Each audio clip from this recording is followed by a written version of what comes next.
2021, baby.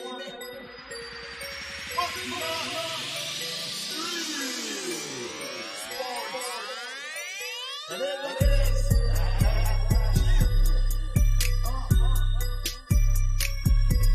Y'all ready?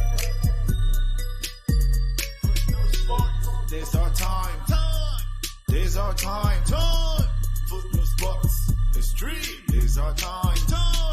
This our time. Yeah. This our time. Football sports. It's our time. Welcome back to another episode of Football Sports Extreme. Viewers, thank you for supporting us, and I'm really grateful. Happy New Year once again. Today it's all about the AFCON. Today is all about the AFCON, and once again, as you know, I'm Marcos. You can call me MC. Today we're going to talk about the opening match between Cameroon and versus Burkina Faso. That is the opening match, and my guest will be with me shortly.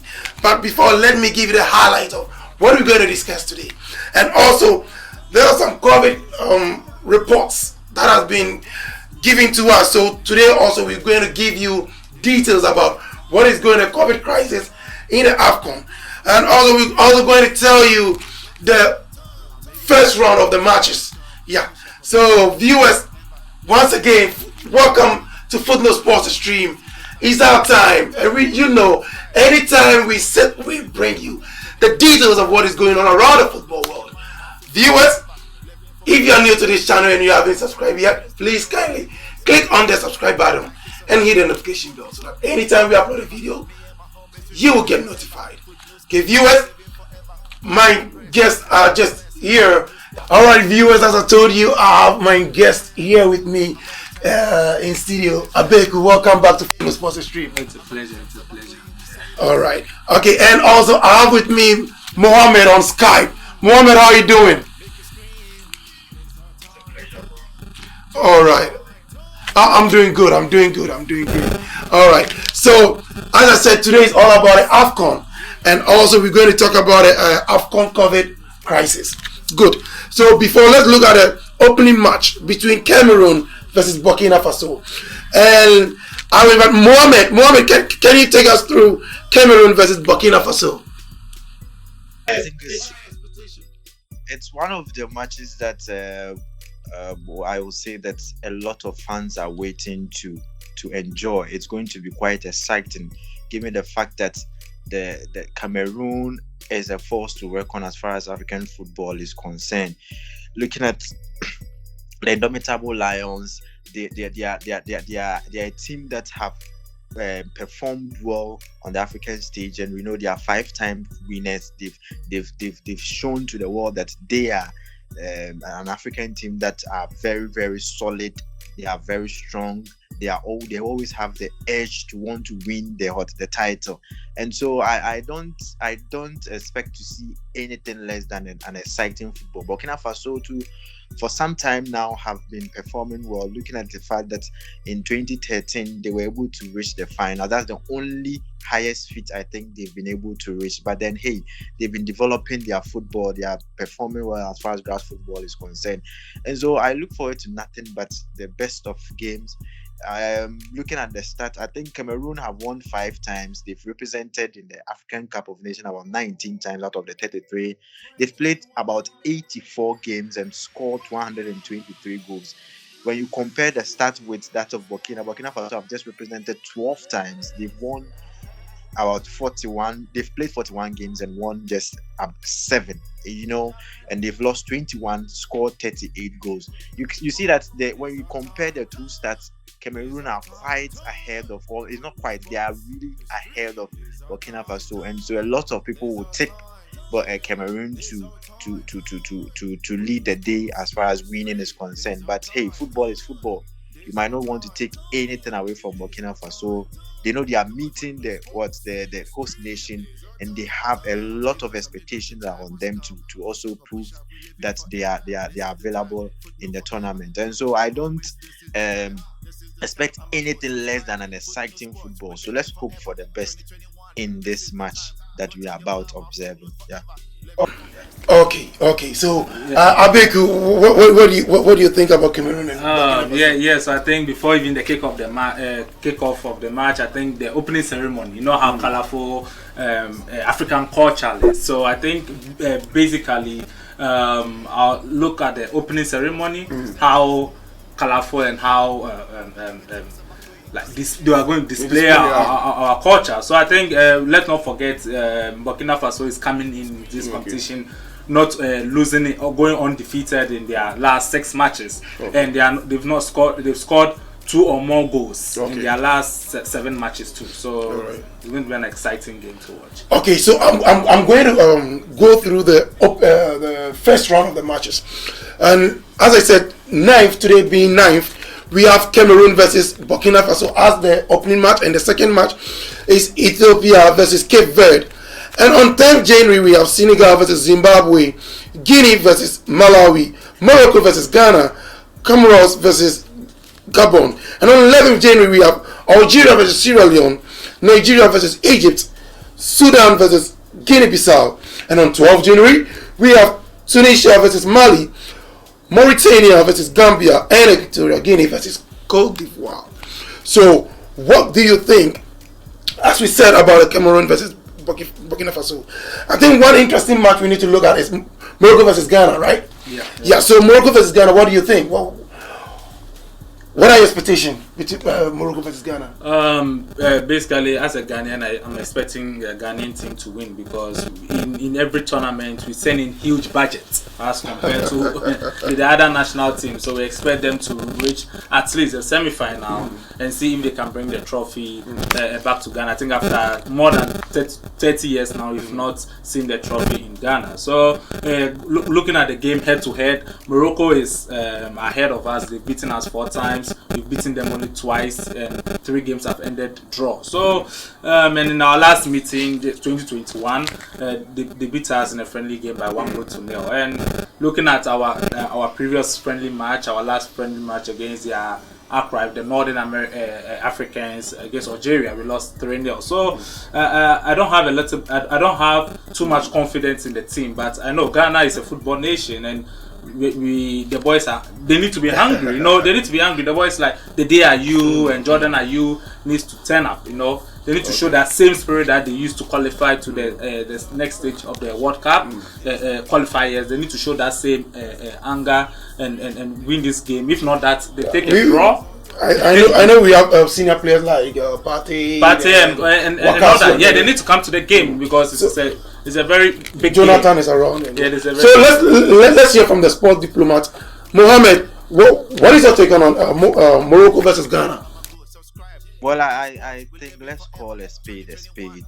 Ghana are not in the current best of forms, and going to meet a country that have prepared themselves so well, a country that have that edge, a country that have developed their football as far as the few years are concerned. I don't think we stand the chance of lifting the day ahead of them. But then, hey, Ghana is a footballing nation.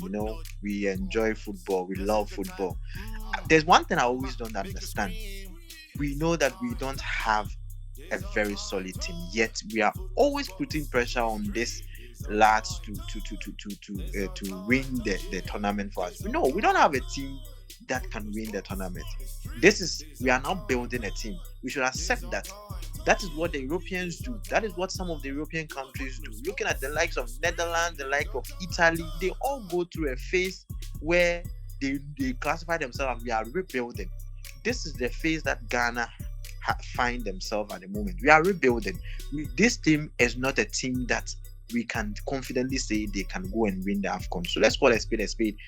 I don't think we are going to really dominate Morocco in this first match. Maybe, who knows? Football is football. Sometimes we are not favorite, but we might go in there, and because of the anger, the hunger that this our new debutants, our new players are bringing on board, we might want to see, we might see something different. But then, hey, we don't have a team that I can confidently say we are going to win the AFCON. We should give them time We should allow them to be free. We shouldn't put pressure on them to go and lift the cup for us. We should give them the opportunity to express themselves on the African stage. And then maybe in some few 3 to 4 years time, we can put that tax on them. But our team is not a team that can confidently say that we are going to win. No. We should give them that chance. Yeah. And so I think Morocco will carry the day, but the best for Ghana could be a draw. Yeah. Okay. All right. So from Mohammed, he said we are rebuilding. So rebuilding until when the likes of Apia, Jan, Sule Muntari, and so on has come to the party, but nothing to show up. Let's be still rebuilding. We are joking as a plan. I don't know why we're calling the rebuilding when our under all right. 20. Okay, so we are moving from the matches to the AFCON COVID crisis. From my report, I could see 15 players have been reported with a positive COVID case, including Koulibaly, Mendy, Aubameyang. How do you think it's going to affect this whole, let's say, tournament? I think these players are extraordinary players, outstanding players for their country. But we are talking about over 250 players we are going to grace this wonderful tournament. So 15 players is just, I think, less than 1%. But when you look at their quality, you can talk about making it like 20% of the thing. But I'm sure it's going to be wonderful. They're exciting players like Mane still playing. We have Mahrez still in there. We have Thomas Partey. We have Jordan Ayew and excellent players. So I don't think it's going to be a problem. I'm sure they're just going to miss one match. Basically they'll be okay. But let's try and tell Aubameyang that was a very reckless behavior move, right? Because how can you be, you have a crucial, and as a captain of Gabon, Arsenal says go and take a rest. Yeah, so he's taking a rest. Take a rest and you are chilling in Dubai, and whilst you have you need to be focused. There's such a reckless party that he had, and it's going to affect the team. Mohammed, with the 15 players reported with a positive COVID case, how do you think it's going to affect the tournament? I think if even we report just a case even of COVID-19 relating to this AFCON, it's not the best of news. But then, hey, COVID-19 is here with us. It has been with us for close to 2 years, and so I think that it's not going to really affect the tournament. Fans want to see players like Koulibaly and then Aubameyang perform, but then it is what it is. It has come up, and so we just have to accept it. Players like Aubameyang, a player like Aubameyang, you are having issues with your team currently. You are not on the best of forms, and then you this is the stage that maybe you are coming to show to the world that you are still the Aubameyang that we know, and then you just go and then misbehave and turn around, and then you test positive. I think it's not the best for himself and his country as well, and then he should put himself in bow down in shame, I think. And then Koulibaly is one of the players I really love to watch, and it's going to affect him. But hey, we have this about 10% of the number of players that we have. I don't think this is going to ruin the African Cup of Nations, and I know organizers are going to put things in place. Probably they might miss a match or two, and then they will still come back and come in and join their brothers. And so I think that still we've recorded some cases, we are still going to have an exciting tournament. Okay, viewers. All right. Okay, thank you, Mohammed. All right, viewers, if you're watching us this Footnote Sports stream, and it is what it is. So this is the first segment of the AFCON news. We told you this sit-in is all about the AFCON. Yeah.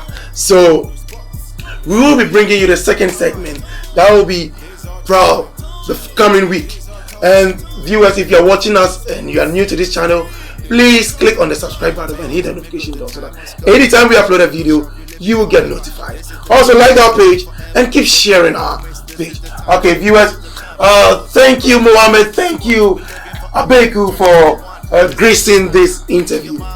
Thank you, Mohammed. Okay, so we will be having the second segment this coming week. I beg you, thank you for coming. And we will be having a second section of the AFCON news. Yeah, so we will be bringing them the AFCON news.